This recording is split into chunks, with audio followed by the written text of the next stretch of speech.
In 1974, the channel is still pretty straight, the main channel up against the west bank, but you begin to see some of the effects of the gravel mining, the straight channel configuration, the multiple channels, and other types of things. But things are pretty quiet. The low alternate bars really don't cause much pressure on the banks. So things have stayed quiet here for quite a while. And again, the approach to the bridge, the flow is going straight through and minimizing scour. In 1994, the channel is still straight. There's a lot of evidence of mining. In fact, there's a diversion channel that's upstream of the Geyserville Bridge that was used to install riprap, which is shown in the upper right left corner. But you can see things are still pretty straight. Flow is straight. The force of the flow is directed straight at the bridge, so the scour is pretty much minimized. You start to see a little bit of bend in the channel as it starts moving into the west bank. By 1999, the river has definitely taken a course toward moving and increasing meandering against the west bank. You can see the bar building up on the east bank and a pushover, and start to see a bit of the arcuate shape that's normal to meanders. This probably means that the inner part of the bar has reached the point bar height of about 6 to 8 feet, and thus has started to push against the outer bank. By 2002, this arc of erosion has become significant enough that some rock has been installed just upstream of the bridge. You can also see that some vegetation is becoming established on the bar opposite the west bank. This means that it has reached point bar height, and erosion is starting to increase. You can also see the angle of attack on the bridge has become steeper. Instead of coming straight through, it's coming through at about a 30-degree angle. This is the result of the bar building up. By 2003, the point bar has become very well established, vegetation showing a lot of signs of becoming established, and the angle of attack on the bridge piers, again of the old bridge built in the 30s, continues to increase as the river bends around that big point bar, and as the west bank retreats due to erosion. This continues on, and you can see that some vegetation has actually become established on the point bar.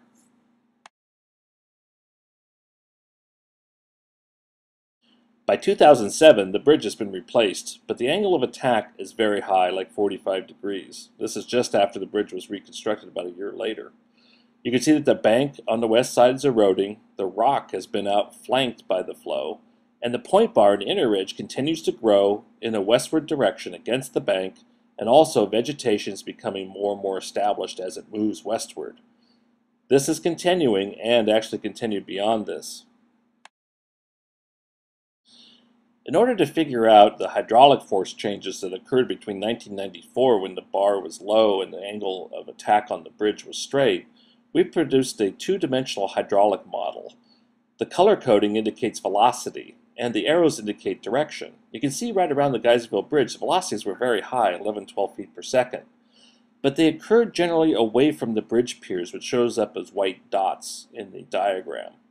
You can also see downstream is pretty moderate. Using the 2007 topography, you can see that the angle of attack has, because of the bar buildup upstream, has actually forced the water around at an angle to the bridge piers. The high velocity zones now impinge on the piers at the downstream end, the same location where the piers sunk. So it shows that the gravel bar actually increasing was the main cause of failure and the high angle of attack on the bridge piers. This diagram shows a cross-section looking downstream that was surveyed just upstream of the Geyserville Bridge. You can see between 1994 and 2003, over 100 feet of bank erosion occurred on the west bank. This is the thing that increased the angle of attack on the bridge as a result of the bar buildup on bar 9. 2010, this extended even more to a couple hundred feet in places. Again, gravel bar buildup and lateral erosion caused a change in the flow and attacked the bridge. This is a photograph taken upstream of the bridge shortly after repair. Caltrans spent $1.5 million to put in riprap to protect the approach to the Geyserville Bridge. If this were to erode through, a new bridge would have to be constructed or the roadway be reconstructed. But once again, this was all caused by the bar buildup of bar 9 and you can still see the angle of attack on the bridge. However, the new bridge has very deep piers, so should be pretty stable for the long term. However, erosion is a problem. Once again, the solution to this problem is bar skimming. This overabundance of sediment on the other side of the river has caused the river to push westward, causing the angle of attack and loss of agricultural land. If allowed to continue, this will eventually breach through Highway 128 and would destroy lots of land and require a new span or a major repair, worth millions of dollars. The second part of this thing would be to do something to the bank, which will be shown in the next diagram, to increase erosional resistance. Bioengineered bank protection would provide a solution for the West Bank just upstream of the Geyserville Bridge.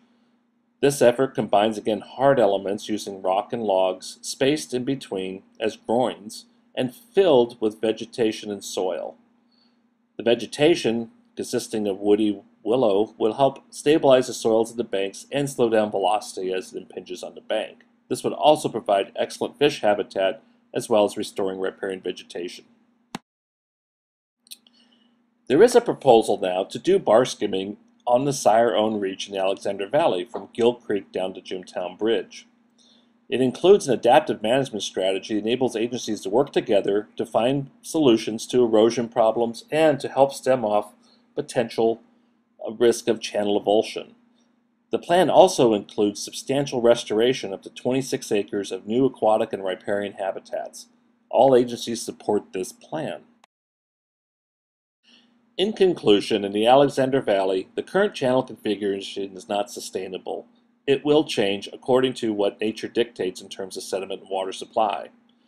It's tending toward the wide shallow condition, which would take over most of the valley floor and destroy vineyards. The bars continue to build steadily, erosion's progressing, and vegetation's continuing to encroach. There needs to be a solution, and the solution is a combination of channel bar skimming as well as bioengineered bank protection projects and habitat restoration.